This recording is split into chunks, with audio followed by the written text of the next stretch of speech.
Hey guys, welcome back to my another new blog. Aru eitu blogot moi apnalokor logot share korim amar gymor owner Vascoda aru hokolo members e log lagi স্বাধীনতা দিৱসৰ উপলক্ষে আৰু স্বাস্থ্যৰ লগত সংগতি ৰাখি অৰ্গানাইজ কৰা এটা ধুনীয়া ইভেন্ট য'ত গোলাঘাটৰ বিভিন্ন ঠাইৰ পৰা বহু লোকে আহি সহযোগিতা আগবঢ়োৱাৰ লগতে যোগদান কৰিছিল। ইভেন্টটো তিনিটা ভাগত ভগোৱা হৈছিল: সাইক্লিং, ৱাকিং আৰু ৰানিং। আৰু মই 3 নম্বৰ কেটেগৰীটোত আছিলোঁ। বাৰু বলক মোৰ এই ব্লগটো প্ৰথমৰ পৰা আৰম্ভ কৰোঁ। So hey guys, a very good morning and happy 79th Independence Day. আৰু এই ইন্ডিপেন্ডেন্স ডে উপলক্ষে আমাৰ যিমত এটা ইভেন্ট ৰখা হৈছে য'ত সাইক্লিং, ৱাকিং আৰু ৰানিং হ'ব। তো 5 kilometre cycling plus 5 kilometre running দুটা মিলাই 10 কিলোমিটাৰ এটা তেনেকুৱা ইভেন্ট হ'ব। আৰু কোনোবাই খোজকাঢ়িব বিচাৰিলে 5 কিলোমিটাৰ ৰানিং কৰি 5 কিলোমিটাৰ খোজকাঢ়িব পাৰে। আৰু এটা 21 কিলোমিটাৰৰ হাফ মাৰাথন হ'ব। তো কালি ৰাতি বহুত ডাঙৰকৈ বৰষুণ দি দিলে। তো দিনত বতৰটো ভালেই আছিলে। তো সেইটো কাৰণে অলপ মোৰ উঠাও দি হৈ গ'ল। বাকী কিমান কি কাম আগবাঢ়িছে সেইটো নাজানো এতিয়া। তো ল'ৰালৈকে এতিয়া জিমলৈ যাওঁ। তো অলৰেডি আহিলেই চাগে 4:30 ফ্লেগ অফ হোৱা কথা আছিলে, কিন্তু সেইটোতো এতিয়া পচিবল নহয়, মানে বৰষুণ দি দিয়াৰ কাৰণে সকলো ঘৰৰ পৰা আহোঁতে অকণমানতো দেৰি হ'বই। বাকী ঠিক আছে, লগ পাই আছোঁ জিমত। আৰু এইফালে মোৰ লগত লাকি আছে, এইফালে বিপ চিপ লগাই ৰেডি হৈ আহিছে। যি ফাৰ্ষ্ট টাইম ৰানিং কৰিব তাই 10 কিলোমিটাৰ। কেনেকুৱা লাগিছে? ভাল লাগিছে। দৌৰিবি আকৌ, নৰখিবি। ত' গাইছ, ইভেণ্টৰ জেগাটো পাই গৈছোঁ আৰু এইফালে যথেষ্ট মানুহ আহিলে।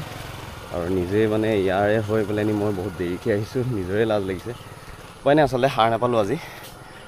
এইফালে এইবোৰ ফ্লেগ লগাই থৈছে। এইটো আমাৰ গাঁৱৰ জিমটো হয়, ভাস্কৰদাৰ জিম।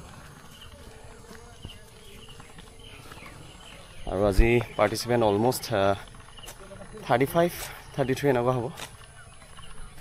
মনোজ দা, গুড মৰ্ণিং।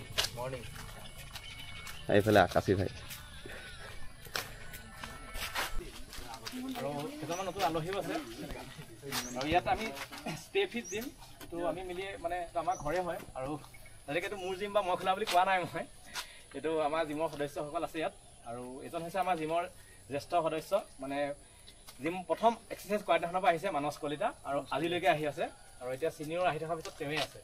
আৰু আমি এই অনুষ্ঠানটো আজি আগবঢ়াবৰ বাবে তেখেতক আমি দায়িত্বভাৰ দিছোঁ।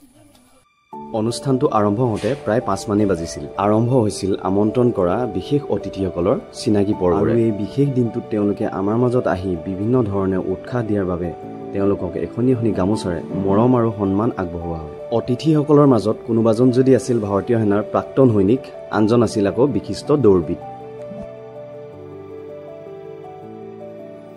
তাৰপিছত সকলো সাজু হ'ল আৰু সময় হ'ল ফ্লেগ অফ কৰাৰ। 10, 9, 8, 7, 6, 5, জ্ঞান 4, RPMটো কম দিবা, RPM বেছি নিদিবা। go. All the best. All the best everyone. Vascoda, all the best. Thank you. গৈ আছোঁ বলা বলা গৈ আছোঁ। All the best. 21 kilometre. So' finally আমাৰ ফ্লেগ অফটো হৈ গ'ল। আৰু এতিয়া মই একেবাৰে লাষ্টত আছোঁ। আমাৰ প্ৰায় মেম্বাৰ 35 to 40 হৈছে পাৰ্টিচিপেণ্ট। আৰু এইফালে আগফালে গৈ আছে আমাৰ দেৱতা গৈ আছে, কালি ৰাতি ভাওনা কৰিলে তেনেকৈ আহিছে। আৰু এইফালে হেলেন।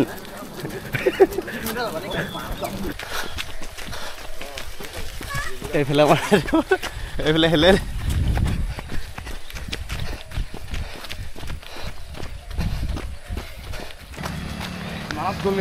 এই কি কৰিছা বিকি?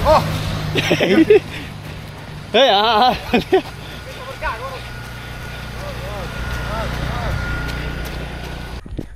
মোৰ 7 কিলোমিটাৰ। এই এনেই দৌৰি নেদেখাবা। মোৰ 7 কিলোমিটাৰটো গ'ল। মানে আমি কি 3 কিলোমিটাৰ আহিছোঁহে নেকি? ইমান কষ্ট হৈছে দেখিছে ন? 3 কিলোমিটাৰ জেলি চিটত বহি লৈ এটা ফটো হৈছে হাতটো গো। হয়তো এনেই মাৰি আছে জিটি। মই দৌৰি দিছোঁ। শাবাছ বেটা। Good morning.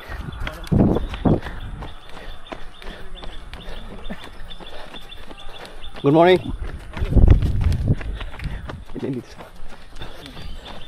Good morning.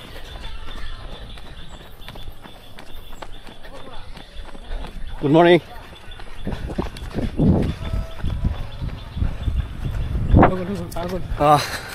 চ' অলমষ্ট 5 কিলোমিটাৰ কমপ্লিট হ'ব হৈছে আৰু এতিয়া আমি বৰ্তমান ফকাটিং ষ্টেচন পাইছোঁ এই আগত ফকাটিং ষ্টেচন আছে তো এইফালৰ পৰা আমি এতিয়া ইউ টাৰ্ণ লৈ ল'ম কোন গাইছ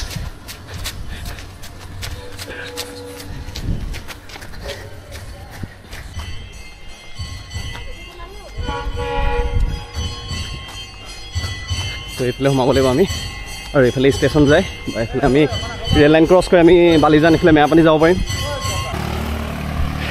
তো এইখনে আছে ফকাটিং ফ্লাইঅভাৰ আৰু আমাৰ ৰাস্তাটো এইটো নাছিলে আমি এনেই ৰেল ষ্টেচন ক্ৰছ কৰি দিলোঁ সিফালে নগ'লোঁ আমি অলপ এইফালে গুচি আহিলোঁ এনেই অলপ আমি 5জন আছোঁ তো মোৰ বেক চাইডে আছে ইফালে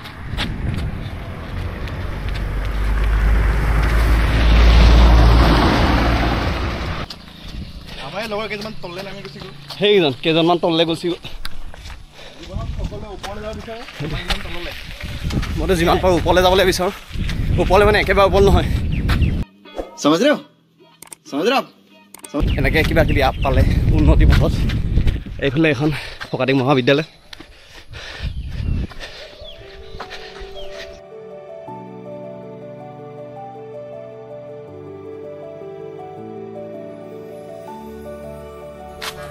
এইফালে আহি আছে 21 কিলোমিটাৰ দৌৰি ভাস্কৰ দা ঠিক আছে নে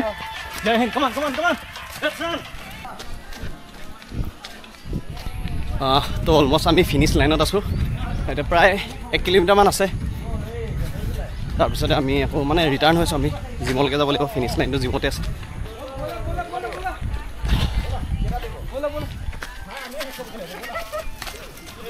চ' ফাইনেলি আমি ফিনিছ লাইন পাই গৈছোঁহি আৰু এইফালে আমাৰ ভেনু এইফালে একজন আমাৰ এছিষ্টেণ্ট হেল্পাৰ এইটো ফিনিছ লাইন অলপ খোজকাঢ়ি দিলোঁ আৰু যিহেতু চাইক্লিং প্লাছ ৱাকিং প্লাছ ৰানিং আছিলে অকণমান লাষ্টৰ টাইমটো খোজকাঢ়ি দিলোঁ আৰু ভৰি অলপ নোৱাৰিছোঁগৈ টানিব আৰু ৰ'দটো ওলাই গ'ল পুৰা ৰ'দে ধৰিছে সেইবাৰ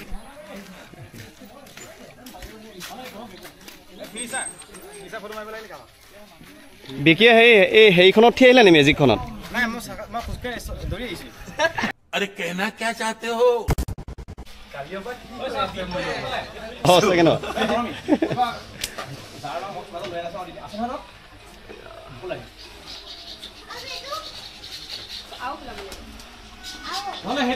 সকলোখিনি পাই গ'লি আৰু এতিয়া আমি প্ৰথমতে আমি ব্ৰেকফাষ্টটো কৰাৰ আগত এইফালে ফ্লেগ হোইষ্ট কৰি ল'ম যিটো টাইম হৈ গ'লে আমি ৰেডি হৈছোঁ সকলোখিনি পাই গ'লি কমপ্লিট কৰিলে সকলোখিনি ভালে ভালে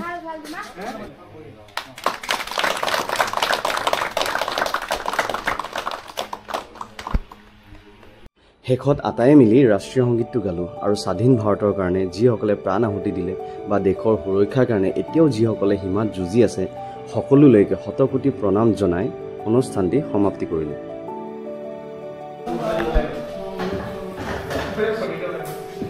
চ' এতিয়া চব হৈ গ'ল এতিয়া টাইম ফৰ ব্ৰেকফাষ্ট নে লাঞ্চ এইটো সদায় আগত খোৱা কাম কম খোৱা আগত এইফালে কি দিছে চাওঁ এইফালে এজনা ইনজৰ্ড হৈ গ'ল কণী ওলাই লওঁ মাৰিলে এইফালে দুটা কণী আছে কণী আছে এটা dark fantasy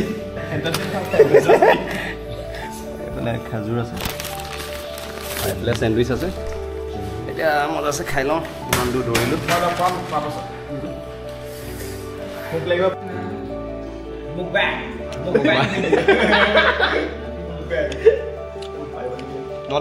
not bad at all ऐसे इलाके में आके ये सब खाना ही पड़ेगा हमको सर्वाइव करने के